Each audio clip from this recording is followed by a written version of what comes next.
Hello, everyone. This is Mr. Honey, and today we're going to be talking about buying a home. So you have a set of notes that go with this.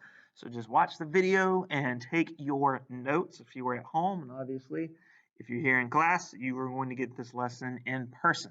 So these are just some background notes for you for your assignment coming up. Sweet. All right, so let's get started. So the home buying process, one of the big things is understanding the role of the real estate agents and everything of that nature. So real estate broker is a licensed person who is arranged for the purchase and sale of real estate for a fee or commission. A lot of times, real estate brokers will charge commission and take a percentage of the overall sale price of the home. Um, so that is something you need to be aware of. So a lot of times people will choose their real estate agents and things of that nature based off strictly off of the the commission and the percentage that they take.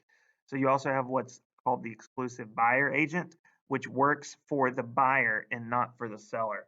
So the buying agent works on behalf of the buyer, and oftentimes that's what the real estate broker is there for. Is they typically take time to show the home and allow for the purchase and sale of real estate, and oftentimes they work on both sides of the spectrum.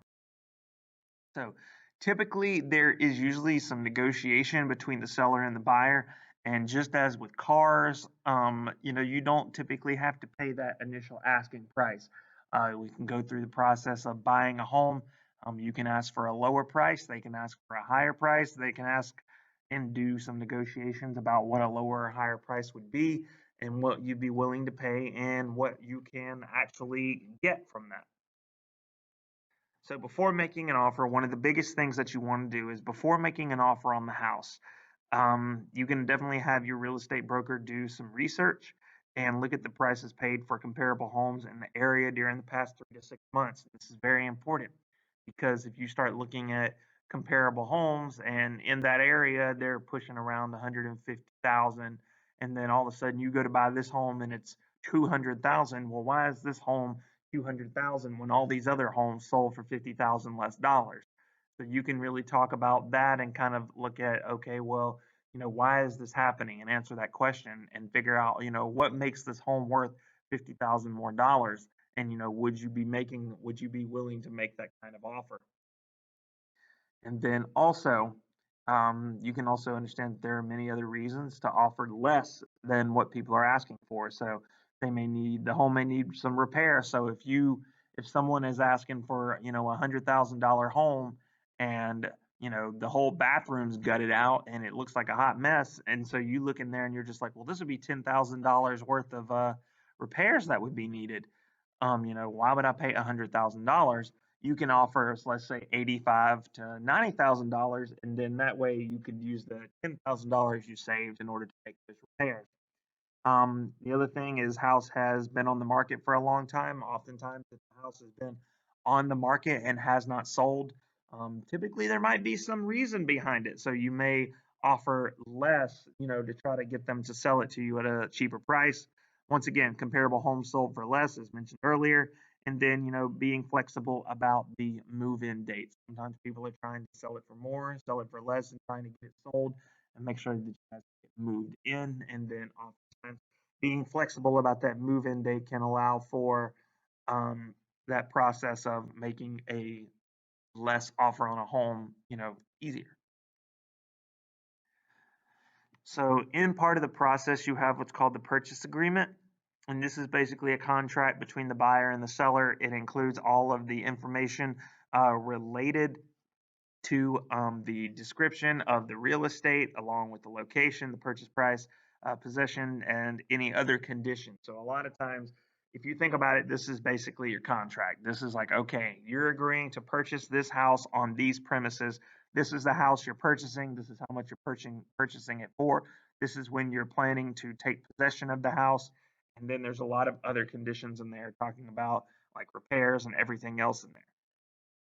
And then we also have what's called earnest money, which is just a deposit that the buyer makes when signing the purchase agreement. So when you're saying to yourself, okay, I am planning to buy this house, earnest money, in my opinion, is the best way to describe it is like the money you put up front, not necessarily a down payment, but it's like the money you put up front to show that you were serious about it.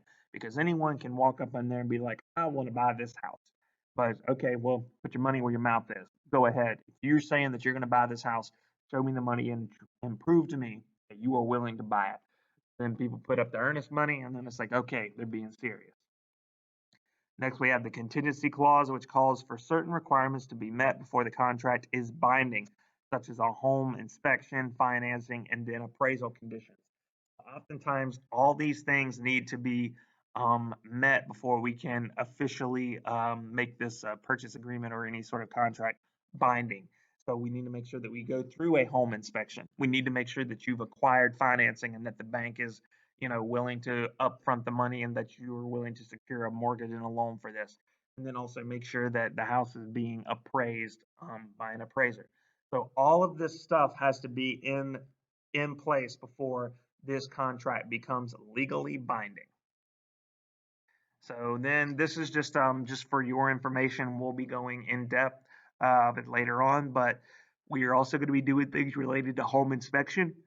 So the buyer may hire a home inspector to examine the home for problems such as foundation cracks, leaky roof, plumbing, electrical problems, appliance conditions, termites, mold, lead, or asbestos exposure. So this is one of those things where the buyer can actually do some research and purchase his own. It is not supposed to be bought or the inspector is not supposed to be hired by the seller.